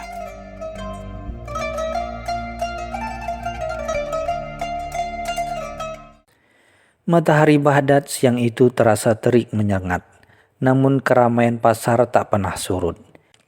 Di salah satu sudut warung kopi yang sederhana, Abu Nawas duduk santai sambil menyeruput kopinya, sesekali membalas sapaan para pedagang yang lewat. Ia menikmati hiruk-pikuk kota, pikirannya melayang-layang mencari inspirasi untuk usilnya yang baru. Tiba-tiba pandangannya terpaku pada dua sosok yang baru saja memasuki pasar. Pertama, Abu Jahil, seorang saudagar kaya dengan jubah sutra yang mencolok dan sorban yang tinggi menjulang, melangkah dengan dada membusung seolah seluruh dunia adalah miliknya. Ia berbicara dengan suara lantang, sesekali tertawa terbahak-bahak tanpa peduli siapa yang mendengarkannya, memamerkan perhiasan yang melingkar di jari-jarinya. Tak jauh di belakang Abu Jahil, langkah gontai Abu Bahil terlihat kontras. Pakaiannya lusuh, wajahnya kusut, dan ia tampak terlalu menghitung setiap langkah seolah takut uangnya akan berkurang jika berjalan terlalu cepat. Ia selalu membawa tas kulit kecil yang digenggam erat-erat, seolah isinya adalah harta karun yang tak ternilai. Padahal orang-orang tahu Abu Bahil sangat enggan mengeluarkan uang sepeser pun. Abu Nawas tersenyum tipis. Duit sempurna untuk sebuah eksperimen, gumamnya pelan. Ia sudah lama mendengar tentang kekikiran Abu Bahil yang legendaris dan kesombongan Abu Jahil yang tak ada duanya. Abu Nawas merasa sudah waktunya bagi mereka berdua untuk mendapatkan sedikit pelajaran yang tak akan pernah mereka lupakan. Sebutir kurma kering tergeletak di meja, sisa dari kudapan paginya. Abu Nawas memandangi kurma itu dengan seksama. Jari telunjuknya mengetuk-ngetuk dagu. Sebuah ide cemerlang tiba-tiba melintas di benaknya. Begitu sederhana namun berpotensi sangat lucu dan memuaskan. Dengan sebutir kurma ini, bisiknya pada diri sendiri, aku akan membuat Abu Jahil melupakan kesombongannya dan Abu Bahir melepaskan kekikirannya, walau hanya sesaat. Senyum licik terukir di wajah Abu Nawas. Ia tahu kali ini tidak akan mudah, namun tantangan itulah yang membuatnya bersemangat. Keesokan harinya, Abu Nawas mulai mengamati kedua targetnya dengan lebih seksama. Ia mengikuti Abu Jahil ke pasar, mencatat bagaimana ia memperlakukan para pedagang kecil dengan angkuh, menawar harga serendah-rendahnya seolah-olah barang dagangan mereka tak bernilai. Abu Jahil seringkali membuang-buang makanan enak hanya karena sedikit cacat, menunjukkan betapa berlimpahnya harta yang ia miliki. Di sisi lain, Abu Nawas juga menguntit Abu Bahil. Ia melihat Abu Bahil selalu memiliki barang yang paling murah, bahkan kualitasnya sangat buruk. Abu Bahil seringkali pura-pura batu atau mengeluh sakit perut agar tidak perlu membayar makanan atau minuman yang ditawarkan padanya. Bahkan untuk urusan kecil, ia selalu mencari cara untuk menghindar dari pengeluaran. Setelah beberapa hari mengamati, Abu Nawas merasa sudah cukup mengumpulkan data. Ia menyusun rencana yang rumit, namun tanpa alami. Pertama, ia akan mendekati Abu Bahil dengan dalil meminta bantuan. Sebuah trik yang ia tahu akan membuat Abu Bahil sangat tidak nyaman. Aku akan menyiapkan sebuah panggung kecil di taman kota, pikir Abu Nawas. Di sana, dengan alasan yang sangat meyakinkan, aku akan membuat mereka berdua bertemu dan tanpa sadar terlibat dalam tipuanku. Ia membayangkan reaksi mereka dan senyumnya semakin lebar. Peralatan yang dibutuhkan Abu Nawas sangatlah sederhana. Sebutir kurma kering yang ia simpan rapi, sebuah cawan kecil, dan sebuah sapu tangan bersih. Kurma itu adalah inti dari rencananya, simbol dari apa yang akan ia tukarkan. Ini bukan hanya tentang kurma, gumam Abu Nawas sambil memegang kurma itu. Ini tentang pelajaran tentang nilai sejati dari sesuatu, dan betapa konyolnya kesombongan dan kekikiran. Ia merasa yakin bahwa rencananya akan berjalan lancar, dan Baghdad akan mendapatkan hiburan yang baru. Suatu sore, Abu Nawas sengaja bertemu Abu Bahil di dekat pintu gerbang kota. Dengan wajah malas, Abu Nawas mendekati Abu Bahil. "Wahai Tuan Abu Bahil yang budiman," katanya dengan suara lembut. "Hamba sedang dalam kesulitan besar. Ayah hamba jatuh sakit dan kami butuh uang untuk membeli obat-obatan.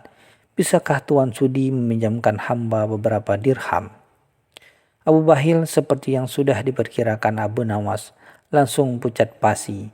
Ia gelagapan mencari alasan untuk menolak. "Tenggorokanku sakit. Aku juga sedang tidak punya uang, Abu Nawas," katanya sambil memegangi dadanya, pura-pura sakit keras. Melihat reaksi Abu Bahil, Abu Nawas pura-pura menghela napas panjang. "Baiklah Tuan, jika begitu setidaknya bisakah Tuan ikut hamba ke taman kota? Ada seorang tabib kenalan hamba yang mungkin bisa membantu, dan dia berjanji akan datang ke sana sore ini." Abu Bahil yang selalu ingin mendapatkan sesuatu secara gratis dan takut jika menolak ia akan kehilangan kesempatan untuk mendapatkan pengobatan gratis, akhirnya setuju dengan enggan. Mereka pun berjalan menuju taman kota. Di sana Abu Nawas telah menyiapkan tempat duduk di bawah pohon rindang. Tak lama kemudian Abu Jahil lewat. Dengan sengaja Abu Nawas melambaikan tangan ke arah Abu Jahil. "Wahai Tuan Abu Jahil, sungguh suatu kehormatan bertemu dengan Anda di sini." Abu Jahil yang selalu senang menjadi pusat perhatian dengan angkuh mendekati mereka. "Ada apa ini Abu Nawas? Apa gerangan yang membuatmu mengganggu ketenanganku?" tanyanya dengan nada meremehkan. Tanpa sedikit pun melirik Abu Bahil yang berdiri gemetaran di samping Abu Nawas. Abu Nawas tersenyum misterius. "Tuanku berdua," katanya dengan suara yang dibuat seolah-olah penting. "Saya baru saja menemukan sesuatu yang sangat berharga, dan saya ingin kalian berdua menjadi saksi. Sesuatu yang nilainya melebihi emas dan perak." Abu Jahil tampak tertarik, sementara Abu Bahil semakin gelisah, khawatir akan ada biaya yang harus ia tanggung. Abu Nawas mengeluarkan sebutir kurma kering dari dalam saku bajunya. Ia memegang kurma itu dengan hati-hati, seolah benda itu adalah permata paling langka di dunia. "Kurma ini," katanya, "adalah kurma yang sangat istimewa. Dikatakan bahwa siapapun yang mampu menukarkan sesuatu yang sangat berharga dengan kurma ini, keberuntungan tak terhingga dan hati yang lapang. Abu Jahil tertawa terbahak-bahak. Hahaha, apa-apaan ini Abu Nawas? Sebutir kurma kering, omong kosong semacam apa ini? Abu Bakhil di sisi lain matanya langsung berbinar. Apa itu benar Abu Nawas? Kurma itu bisa membuat hati lapang? Berapa harganya? Aku tidak punya uang. Abu Nawas menatap Abu Jahil dengan serius. Wahai Tuan Abu Jahil, bersediakah Tuan menukar kesombongan Tuan dengan kurma ini? Lepaskanlah sejenak sikap angkuh Tuan dan rasakan nikmatnya kerendahan hati. Abu Jahil terdiam, terkejut dengan tawaran itu. Ia ingin menolak, namun rasa penasaran dan harga dirinya sebagai orang kaya yang selalu punya segalanya membuatnya berpikir dua kali. Kemudian Abu Nawas menoleh ke Abu Bakhil. Tuan Abu Bakhil, bersediakah Tuan menukar kekikiran Tuan dengan kurma ini? Untuk sejenak saja, lupakan hasrat untuk menyimpan setiap keping dirham, dan biarkan kebaikan mengalir. Abu Bakhil melongo, menukar kekikiran. Ini adalah hal yang paling sulit baginya. Jika kalian berdua bersedia melakukan itu, lanjut Abu Nawas, maka kurma ini akan menjadi milik kalian. Kalian bisa memakannya bersama dan rasakanlah sendiri keajaibannya. Jika kalian berdua bersedia melakukan itu, lanjut Abu Nawas, maka kurma ini akan menjadi milik kalian. Kalian bisa memakannya bersama dan merasakan sendiri keajaibannya. Abu Jahil merasa tertantang. Ia tidak ingin terlihat lemah di depan Abu Bakhil. Sementara Abu Bakhil, walaupun keberatan, ia sangat tertarik dengan janji hati yang lapang dan keberuntungan tak terhingga yang disebut oleh Abu Nawas. Sesaat keheningan menyelimuti taman. Angin berdesis pelan, seolah menunggu keputusan kedua saudagar itu. Abu Nawas menatap mereka bergantian. Senyum tipis masih terukir di bibirnya. Ia tahu saat-saat paling lucu akan segera tiba. Abu Jahil yang terbiasa memerintah dan tidak pernah direndahkan, tiba-tiba merasa kikuk. Ia mencoba tersenyum, sebuah tindakan yang jarang ia lakukan dengan tulus. Baiklah Abu Nawas, katanya dengan suara yang sedikit lebih rendah dari biasanya. Untukmu, aku akan mencoba. Apa yang harus kulakukan? Ia merasa sedikit canggung, seolah melepaskan beban yang selama ini ia pikul. Abu Bakhil di sisi lain menelan ludah, menukar kekikiran. Ia ragu-ragu, tangannya gemetar. Bagaimana caranya Abu Nawas? Apa aku harus membagikan semua uangku? Abu Nawas menggeleng. Tidak Tuan Abu Bakhil. Cukup dengan berbagi senyum tulus dan satu patah kata kebaikan kepada orang yang membutuhkan hari ini. Dan yang paling penting, makanlah kurma ini tanpa berpikir tentang nilainya. Abu Nawas menyerahkan kurma itu kepada mereka. Sekarang makanlah bersama dan rasakanlah sendiri perubahannya. Abu Jahil mengambil separuh kurma dengan sedikit ragu. Sementara Abu Bakhil mengambil separuh sisanya dengan tatapan tak percaya. Mereka berdua makan kurma itu dan sesuatu menakjubkan terjadi. Abu Jahil yang biasanya bermuka masam tiba-tiba tersenyum lebar. Senyum yang tulus, bukan senyum angkuh. Ia merasa beban di pundaknya sedikit berkurang, seolah-olah ia bisa bernapas lebih lega. Sementara itu Abu Bakhil yang selalu tegang tiba-tiba merasakan kehangatan di dadanya.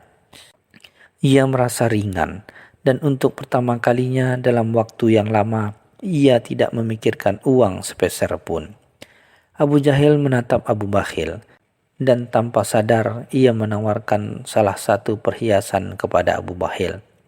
Wahai saudaraku, katanya, perhiasan ini terlihat cocok untukmu, ambillah. Abu Bakhil terkejut, namun entah mengapa ia tidak menolak. Ia bahkan tersenyum dan mengangguk. Abu Nawas yang menyaksikan semua itu tidak bisa menahan tawanya. Ia tertawa terbahak-bahak. tawa yang lepas dan penuh kemenangan.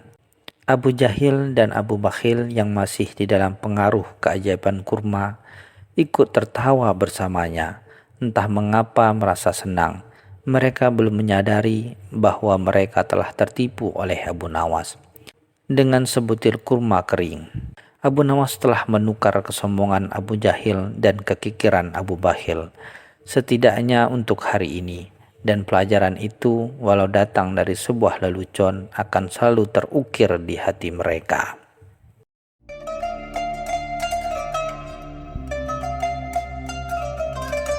Cerita selanjutnya.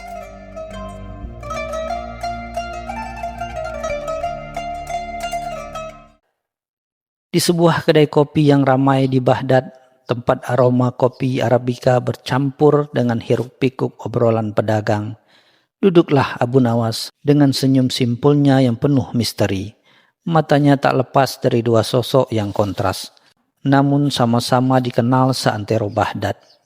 Abu Jahil, saudagar kaya raya yang terkenal dengan kesombongan dan keangkuhannya, serta Abu Bakhil, saudagar lain yang hartanya berlimpah ruah, namun ia teramat sangat pelit bahkan untuk dirinya sendiri. Kedatangan mereka selalu menjadi pusat perhatian.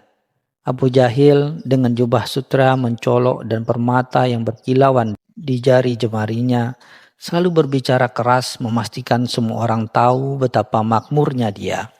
Sementara itu Abu Bakhil dengan pakaian lusuh dan wajah yang selalu cemas akan pengeluaran sekecil apapun, sibuk menghitung koin-koinnya di balik meja. Bahkan enggan memesan kopi meskipun ia sudah duduk berjam-jam. Melihat pemandangan ini di setiap hari, sebuah ide cerdas terlintas di benak Abu Nawas. Alangkah lucunya jika kedua orang ini bisa merasakan kehidupan yang berbeda. Meski hanya sehari, gumamnya pelan. Ia membayangkan Abu Jahil yang angkuh harus merasakan hidup sebagai orang pelit, dan Abu Bakhil yang kikir harus berlagak dermawan.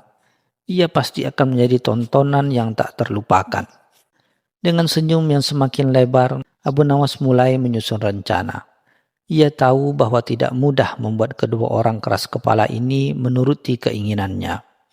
Namun dengan sedikit kecerdikan, sedikit rayuan, dan tentu saja sedikit tipuan, ia yakin bisa membuat mereka terjebak dalam permainan sendiri. Malam harinya, kedua undangan misterius sampai di tangan Abu Jahil dan Abu Bakhil. Undangan itu berisi ajakan untuk menghadiri sebuah jamuan istimewa di kediaman seorang bangsawan kaya raya yang baru kembali dari perjalanan jauh. Yang menarik, undangan itu berbunyi, akan ada hadiah kejutan bagi tamu yang paling mencolok dalam hal kemurahan hati untuk Abu Bakhil, dan akan ada hadiah kejutan bagi tamu yang paling bijaksana dalam hal pengelolaan harta untuk Abu Jahil. Abu Nawas sengaja membuat undangan itu ambigu dan menantang ego masing-masing. Abu Jahil dengan kesombongannya tentu tidak mau kalah dalam hal bijaksana, sementara Abu Bakhil dengan sifat pelitnya pasti tergoda dengan embel-embel hadiah kejutan meskipun harus belagak dermawan. Malam itu benih kekacauan telah ditanam. Malam jamuan tiba. Abu Jahil dengan bangga mengenakan jubah sutra terbarunya yang paling megah. Tiba di kediaman bangsawan yang tentu saja adalah kediaman kenalan Abu Nawas yang ia sulap untuk malam itu. Namun betapa terkejutnya ia melihat tamu lain, Abu Bakhil, dan yang lebih mengejutkan, Abu Bakhil mengenakan jubah yang lebih baru, meski masih terkesan sederhana, dan bahkan senyum tipis terukir di bibirnya. Ini sangat tidak biasa. Di sisi lain, Abu Bakhil merasa sangat tidak nyaman. Ia harus berlagak dermawan dan itu sangat menyiksa jiwanya. Namun janji hadiah kejutan terus terngiang-ngiang di telinganya. Ia mencoba sekuat tenaga untuk tidak terlalu memikirkan biaya makan malam ini. Meskipun setiap gigitan terasa seperti ribuan dinar yang melayang. Ia melihat Abu Jahil yang terlihat lebih kalem dari biasanya, seolah sedang memikirkan cara menghemat uang, bukan memamerkannya. Jamuan makan dimulai. Hidangan lezat disajikan silih berganti. Abu Nawas yang berperan sebagai pelayan memperhatikan setiap gerak-gerik mereka. Abu Bahil yang biasanya akan menyembunyikan makanan di balik jubahnya untuk dimakan nanti, kali ini dengan enggan menawarkan hidangan kepada tamu di sebelahnya. "Silakan tuan, jangan ragu," ucapnya dengan senyum yang dipaksakan. Ini membuat para tamu lain terheran-heran. Sementara Abu Jahil yang biasanya akan menghabiskan setiap hidangan dan bahkan meminta tambah, kali ini terlihat sangat perhitungan. Ia makan dengan perlahan, seolah setiap suapan adalah uang yang harus dihemat. Ketika seorang pelayan menawarkan anggur terbaik, Abu Jahil dengan sopan menolak. Air putih saja sudah cukup. Kita harus menjaga kesehatan dan tidak boros, bukan?" Para tamu saling pandang, percaya dengan perubahan sifat Abu Jahil. Menjelang akhir jamuan, datanglah puncak rencana Abu Nawas. Seorang musafir tua yang tampak lemah dan kelaparan masuk ke dalam ruangan, meminta sedikit makanan. Abu Nawas dengan mata berbinar menunjuk ke arah Abu Bakhil. "Tuan Abu Bakhil, apakah Anda berkenan berbagi rezeki dengan musafir malang ini?" tanyanya. Abu Bakhil menelan ludah. Ini adalah ujian terakhirnya. Dengan berat hati ia memberikan sepotong roti dan beberapa koin kepada musafir itu. Meskipun hatinya menjerit setiap kali koin itu berpindah tangan. Kemudian Abu Nawas beralih ke Abu Jahil. "Dan Tuan Abu Jahil, musafir ini membutuhkan tempat bernaung untuk malam ini. Apakah Anda bersedia menawarkannya?" Jika biasanya ia akan menolak mentah-mentah, kali ini ia mengingat undangan bijaksana dalam mengelola harta. Ia berpikir jika ia menolak, ia akan terlihat pelit dan tidak bijaksana. Dengan terpaksa ia mengangguk. "Baiklah musafir, Anda bisa menginap di salah satu penginapan saya. Tapi jangan harap fasilitas mewah," ucapnya dengan nada sedikit enggan. Abu Nawas tersenyum puas, rencananya berjalan sempurna. Keesokan paginya, setelah semalaman berpura-pura, Abu Bahil terbangun dengan perasaan lega sekaligus lemas. Peran sebagai dermawan sangat menguras tenaganya. Ia segera kembali ke rutinitasnya menghitung koin dan mengencangkan ikat pinggang. Namun ia tidak bisa memungkiri bahwa ada sedikit rasa puas melihat senyum tulus dari musafir yang ia tolong semalam. Meskipun rasa sesal atas pengeluarannya tetap ada. Sementara itu, Abu Jahil terbangun di rumah dengan rasa tidak nyaman yang mendalam. Ia merasa aneh harus memikirkan pengeluaran semalam. Bahkan ia sempat berpikir untuk memeriksa ulang setiap tagihan. Rasa sombongnya sedikit terkikis oleh pengalaman berpura-pura menjadi orang yang hemat. Ia sadar betapa sulitnya hidup dalam batasan, sesuatu yang tidak pernah ia rasakan sebelumnya. Siang harinya, takdir atau lebih pantas Abu Nawas mempertemukan mereka kembali di pasar. Mereka berpapasan dan saling melirik dengan canggung. Abu Bahil yang biasanya akan menghindar kontak mata, kali ini berani menyapa. "Selamat siang Tuan Abu Jahil. Bagaimana tidur Anda semalam?" Abu Jahil yang biasanya akan mendengus dan melangkah pergi, kali ini menjawab dengan nada yang lebih lembut. "Selamat siang Tuan Abu Bahil. Lumayan. Anda sendiri?" Abu Nawas muncul di balik kerumunan. Senyumnya menyiratkan rahasia yang baru terungkap. "Bagaimana pengalaman kalian semalam, tuan-tuan?" tanyanya dengan nada menggoda. Wajah Abu Jahil dan Abu Bahil memerah.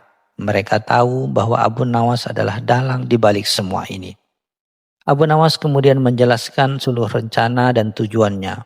"Tuan Abu Jahil, saya harap Anda belajar bahwa kemewahan bukanlah segalanya. Dan ada kebijaksanaan dalam mengelola harta. Dan Tuan Abu Bakhil, saya harap Anda merasakan bahwa berbagi tidak selalu berarti rugi. Dan kebaikan bisa membawa kebahagiaan," ucapnya bijaksana. Abu Jahil dan Abu Bahil saling pandang. Mereka memang membenci kenyataan bahwa mereka telah diperdaya. Namun mereka tidak bisa menyangkal kebenaran kata-kata Abu Nawas. Sejak hari itu, meskipun mereka tidak berubah total, ada sedikit pergeseran dalam sikap mereka. Abu Jahil menjadi sedikit lebih rendah hati dan sesekali terlihat berbagi. Sementara Abu Bakhil menjadi sedikit lebih longgar dalam dompetnya. Bahkan sesekali mentraktir dirinya sendiri di kedai kopi. Abu Nawas tentu saja kembali ke kedai kopi, menyaksikan perubahan kecil itu dengan senyum puas, siap mencari target berikutnya untuk pertualangan usilnya.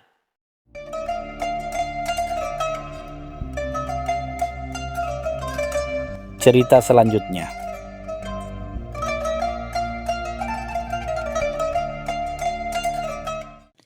Di sebuah kedai kopi yang ramai di jantung kota Baghdad, tempat aroma kopi Arabica dan rempah-rempah berpadu dengan bisikan gosip dan tawa renyah. Abu Nawas duduk santai sambil menyeruput kopinya. Telinganya yang tajam menangkap serpihan percakapan dari meja sebelah, di mana beberapa pedagang dengan nada mencemooh membicarakan keangkuhan Abu Jahil, seorang saudagar kaya raya yang terkenal dengan kesombongan dan kepercayaannya akan kebijaksanaannya sendiri. Si Abu Jahil itu, ujar seorang pedagang kurma, seolah dunia ini berputar hanya untuk melayani akalnya. Aku pernah mendengarnya berkata, bahkan Sokrates pun akan tersipu malu di hadapannya. Tawa-tawa kecil mengiringi celotehan itu. Namun di mata Abu Nawas, sebesit ide jenaka mulai berkilat. Betapa menariknya ketika kesombongan Abu Jahil itu bisa digoyahkan dengan cara yang tak terduga. Abu Nawas pulang ke rumahnya. Otaknya berputar merangkai rencana. Ia memikirkan cara untuk membuat Abu Jahil yang selama ini selalu merasa paling benar dan paling berakal menjadi sasaran empuk untuk lelucon cerdasnya. Tiba-tiba sebuah ide melintas. Ide yang begitu absurd namun berpotensi sangat lucu. Ia akan berpura-pura meminta nasihat dari Abu Jahil. Idenya adalah membuat permohonan nasihat yang begitu gila dan tidak masuk akal, sehingga Abu Jahil akan terpaksa mengaku keterbatasannya atau justru memberikan nasihat yang semakin memperlihatkan kebodohannya sendiri. Ini bukan hanya lelucon, tetapi juga sebuah eksperimen sosial yang menarik bagi Abu Nawas, menguji betapa jauh kesombongan seorang dapat membutakan akalnya. Keesokan harinya, Abu Nawas mulai mempersiapkan penampilannya. Ia sengaja memilih pakaian yang paling lusuh, rambutnya dibiarkan agak berantakan, dan wajahnya dibuat seolah-olah sedang dilanda keresahan yang mendalam. Ia ingin terlihat seperti seorang yang benar-benar putus asa dan kehabisan akal, berharap akan mendapat simpati atau setidaknya rasa ingin tahu dari Abu Jahil. Sebelum berangkat ke kediaman Abu Jahil yang megah, Abu Nawas berlatih di depan cermin. Ia mencoba berbagai ekspresi, mulai dari cemberut, sedih, hingga pandangan kosong yang putus asa. Ia bahkan menyiapkan beberapa kalimat pembuka yang dramatis. Semua demi meyakinkan Abu Jahil bahwa ia sedang menghadapi masalah yang sangat rumit, yang hanya bisa dipecahkan oleh kebijaksanaan setinggi langit milik sang saudagar sombong. Dengan langkah disengaja terlihat gontai, Abu Nawas akhirnya tiba di gerbang rumah Abu Jahil yang menjulang tinggi. Penjaga gerbang yang mengenali Abu Nawas sebagai seorang seniman humor namun terkadang merepotkan, sempat menolak masuk. Namun setelah Abu Nawas dengan nada meratap menjelaskan bahwa ini adalah masalah hidup dan mati yang membutuhkan campur tangan sang tuan besar, akhirnya ia diizinkan masuk setelah menunggu cukup lama. Di ruang tamu yang mewah, di mana perabotnya berkilauan dan karpet Persia terhampar, Abu Jahil menyambut dengan tatapan meremehkan. "Ada apa gerangan kau datang kemari, wahai Abu Nawas?" tanyanya dengan nada angkuh, tanpa mengundang Abu Nawas untuk duduk. "Aku tahu kau bukan orang yang suka membuang waktu, kecuali untuk hal-hal yang tidak penting." Abu Nawas tak gentar dengan ekspresi wajah yang dibuat sesedih mungkin. "Wahai Tuan Besar Abu Jahil," katanya dengan suara bergetar, "hamba datang kemari karena akal hamba sudah buntu. Hamba telah mencoba segala cara, namun tak ada satupun yang berhasil. Hanya tuanku yang memiliki kebijaksanaan yang tak terbatas, yang mungkin bisa menolong hamba keluar dari masalah pelik ini. Abu Jahil menyeringai puas mendengar pujian itu. Katakanlah masalahmu, wahai Abu Nawas. Katanya, meskipun dalam hatinya ia merasa ini hanyalah salah satu trik Abu Nawas. Jika memang akalmu buntu, itu berarti masalahnya memang tidak sebanding dengan kehebatan akalku. Abu Nawas menarik napas panjang, lalu memulai ceritanya yang dibuat-buat. Tuan, akhir-akhir ini hamba sering sekali merasa bingung. Bingung bagaimana caranya membuat bulan bersinar lebih terang di malam hari, dan matahari bersinar lebih redup di siang hari, agar hamba bisa menanam sayuran yang tumbuh di kedua waktu tanpa harus menunggu pergantian hari. Abu Jahil terdiam, matanya berkedip-kedip. Ia mencoba mencerna perkataan Abu Nawas yang sangat tidak masuk akal itu. Ia berpikir, ini pasti lelucon. Tapi raut wajah Abu Nawas begitu meyakinkan, penuh keputusasaan. Abu Jahil yang angkuh itu tidak ingin terlihat bodoh atau tidak mampu memberikan nasihat. Ia merasa terjebak. Apa? Seru Abu Jahil, berusaha menyembunyikan kebingungannya dengan nada tinggi. Bagaimana mungkin kau menanyakan hal itu? Itu melanggar hukum alam, mustahil. Abu Nawas tetap pada perannya. Justru itu, Tuan. Hamba tahu itu mustahil, tapi hati hamba terus gelisah memikirkannya. Mungkin tuanku punya cara yang belum terpikirkan oleh akal kami yang dangkal ini. Abu Jahil terdiam. Keringat dingin mulai membasahi dahinya. Ia harus memberikan nasihat. Tetapi nasihat apa untuk permintaan sesinting itu? Abu Jahil mundar-mandir di ruang tamunya. Otaknya bekerja keras mencari jawaban. Ia tidak bisa mengakui ketidakmampuannya di hadapan Abu Nawas yang dianggapnya remeh. Harga dirinya terlalu tinggi untuk itu. Ia mencoba memikirkan solusi yang paling tidak masuk akal. Berharap Abu Nawas akan menyerah dengan sendirinya. Namun semakin ia berpikir, semakin ia menyadari betapa konyolnya permintaan Abu Nawas. Dan betapa konyolnya ia sendiri karena berusaha mencari jawabannya. Dengar Abu Nawas, kata Abu Jahil akhirnya. Dengan suara yang agak serak. Masalahmu ini memang unik. Sangat unik. Aku harus berpikir keras. Ini membutuhkan konsentrasi tingkat tinggi. Ia mencoba terlihat bijaksana, padahal dalam hatinya ia sudah panik. Ia tidak ingin kehilangan muka, apalagi di hadapan orang yang ia anggap rendah. Setelah beberapa saat berpikir keras, wajah Abu Jahil tiba-tiba berbinar. Ia teringat sebuah pepatah kuno yang sering digunakan untuk menghindari pertanyaan sulit. Abu Nawas, katanya dengan nada penuh keyakinan. Masalahmu ini bukanlah masalah kekuatan, tapi masalah sudut pandang. Untuk membuat rembulan bersinar lebih terang di malam hari, kau harus pergi ke ujung dunia, di mana malam itu adalah siang. Dan untuk membuat matahari bersinar lebih redup di siang hari, kau harus pergi ke tempat di mana matahari tidak pernah terbit.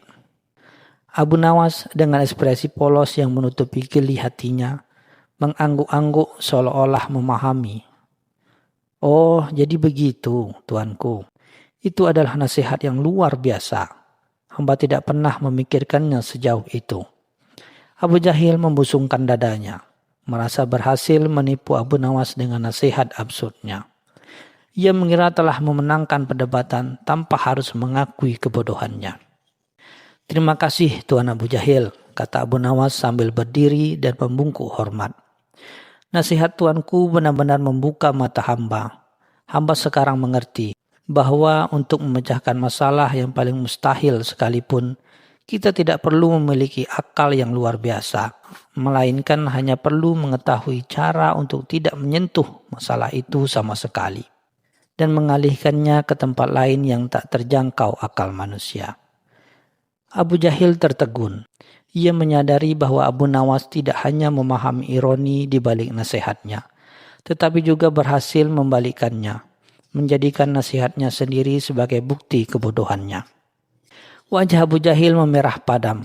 Ia menyadari bahwa ia telah dipermainkan dan kesombongannya telah menjadi bumerang yang memukul diri sendiri.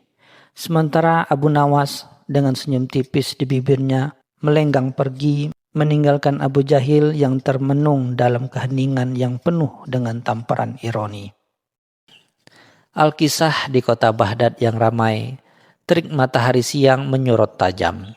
Abu Nawas yang sedang asik menyeruput kopi sambil melihat lalu lalang orang didatangi oleh seorang pedagang kain yang sombong. Pedagang itu yang terkenal kaya raya namun kurang cerdas. Datang dengan wajah pongah seolah baru saja memenangkan perang. Ia menantang Abu Nawas.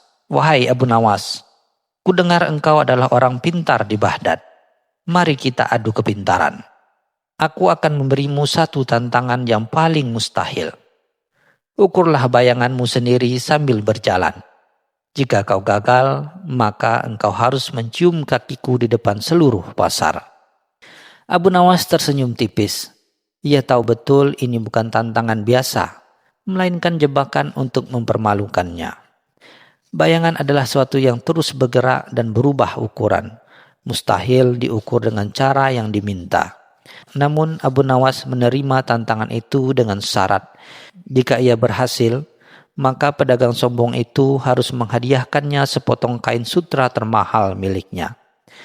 Pedagang itu tertawa terbahak-bahak, merasa yakin Abu Nawas akan jatuh dalam perangkapnya. Seluruh pasar pun menanti-nanti pertunjukan yang akan terjadi esok hari.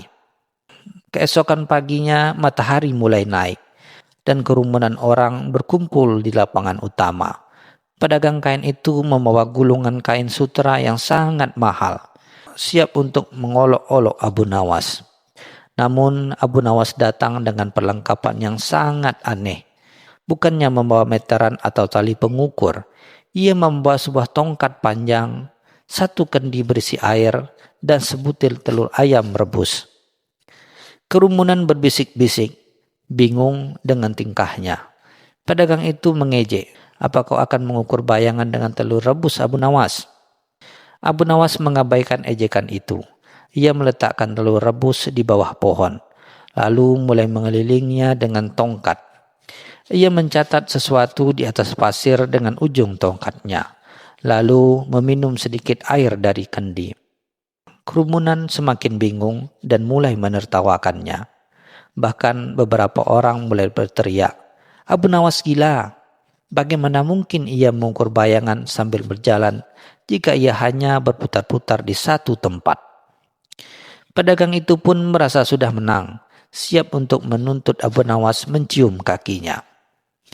Saat semua orang berpikir ia sudah kalah, Abu Nawas tiba-tiba berdiri tegak di bawah pohon. Matahari sudah cukup tinggi dan bayangan pohon serta bayangan dirinya menyatu. Dengan cepat ia mengeluarkan telur rebus yang sudah ia letakkan tadi. "Wahai seluruh warga Baghdad," seru Abu Nawas, "bayangan ini telah lari kemana-mana dan mustahil diukur sambil berjalan. Namun bayangan yang satu ini sudah aku kurung di bawah telur rebus ini." Ia kemudian menunjuk bayangan pohon yang kini berada persis di bawah telur rebus yang ia letakkan. "Bayangan ini sudah aku jebak dan aku ukur. Bukan saat ia berjalan dan berlari, melainkan saat ia sedang bersembunyi." Pedagang itu terperangah. Ia tidak bisa membantah. Abu Nawas telah memenuhi syaratnya dengan akal cerdik. Bukan dengan cara yang diminta secara harfiah. Ia tidak mengukur bayangan dirinya sambil berjalan, melainkan bayangan pohon yang sedang diam dan terperangkap di satu titik. Ia telah memenangkan tantangan dengan cara yang tidak pernah terpikirkan oleh siapapun. Pedagang itu hanya bisa terdiam, malu dan tidak bisa berkata-kata, dan akhirnya menyerahkan kain sutra termahalnya kepada Abu Nawas. Mendengar kecerdasan Abu Nawas, Khalifah Harun ar-Rasyid yang sedang bosan memanggilnya ke istana. Sang Khalifah tersenyum, "Wahai Abu Nawas, aku mendengar akalmu sangat tajam. Namun kali ini aku akan memberimu tantangan yang lebih sulit. Ukurlah panjang bayangan istanaku dari pagi hingga sore hari. Jika kau berhasil, aku akan memberimu sekarung penuh koin emas. Tetapi jika gagal, kau harus membersihkan kandang kudaku selama sebulan. Abu Nawas memikirkan tantangan itu. Mengukur bayangan istana yang terus berubah sepanjang hari adalah pekerjaan yang mustahil. Ia tidak bisa terus-menerus mengikuti bayangan yang memanjang dan memendek. Ia tidak gentar. Ia menerima tantangan itu dan meminta satu syarat. Ia izinkan membawa 2 muridnya untuk membantunya. Dengan jaminan mereka akan mengikuti setiap perintahnya tanpa bertanya. Khalifah setuju, geli dengan ide Abu Nawas. Keesokan paginya di halaman istana yang luas, Abu Nawas dan 2 muridnya mulai bekerja. Alih-alih membawa alat ukur, Abu Nawas malah menyuruh kedua muridnya untuk berbaring di tanah. Murid pertama disuruh berbaring sejajar dengan bayangan istana. Sementara murid kedua disuruh berbaring persis di ujung bayangan. Abu Nawas kemudian mulai berteriak-teriak. "Hai, bayangan itu lari lagi. Cepat, kejar." Kedua muridnya pun dengan wajah bingung harus berdiri dan berlari-lari mengejar ujung bayangan istana yang terus bergeser. Sepanjang hari pemandangan aneh itu terjadi. Abu Nawas berjalan santai di belakang kedua muridnya sambil sesekali berteriak perintah yang tidak jelas. Para pengawal dan pelayan istana terheran-heran. "Apa yang mereka lakukan?" bisik seorang pengawal. "Apakah Abu Nawas sudah gila? Ia tidak mengukur bayangan, ia justru menyuruh 2 orang untuk mengejar bayangan yang terus bergerak." Khalifah yang mengamati dari jendela istana tersenyum geli. Ia mengira Abu Nawas telah menyerah dan hanya bermain-main. Saat matahari hampir tenggelam dan bayangan istana terbentang sangat panjang, Abu Nawas menghentikan kedua muridnya. Ia menunjuk ke bayangan itu. "Wahai Khalifah," serunya. "Tantanganmu adalah mengukur panjang bayangan ini dari pagi hingga sore hari. Aku tidak mengukur bayangan yang terus berubah, melainkan aku telah mengukurnya setiap titiknya." Abu Nawas kemudian menjelaskan, "Ketika bayangan itu berada di sini, saya telah mengukurnya dengan murid saya. Ketika ia bergeser ke sana, saya mengukurnya lagi. Panjang total dari pagi hingga sore adalah jumlah dari semua bayangan yang pernah ada." Abu Nawas telah memecahkan masalah ini dengan cara yang tidak biasa. Ia mengukur jumlah dari bayangan, bukan satu bayangan utuhnya. Khalifah yang terpukau dengan kecerdikan ini tidak bisa membantah. Jawaban itu benar dan logis, meskipun cara yang digunakan sangat absurd. Khalifah pun tertawa terbahak-bahak dan memerintahkan pelayannya untuk segera membawakan sekarung penuh koin emas kepada Abu Nawas. Ia telah berhasil lagi.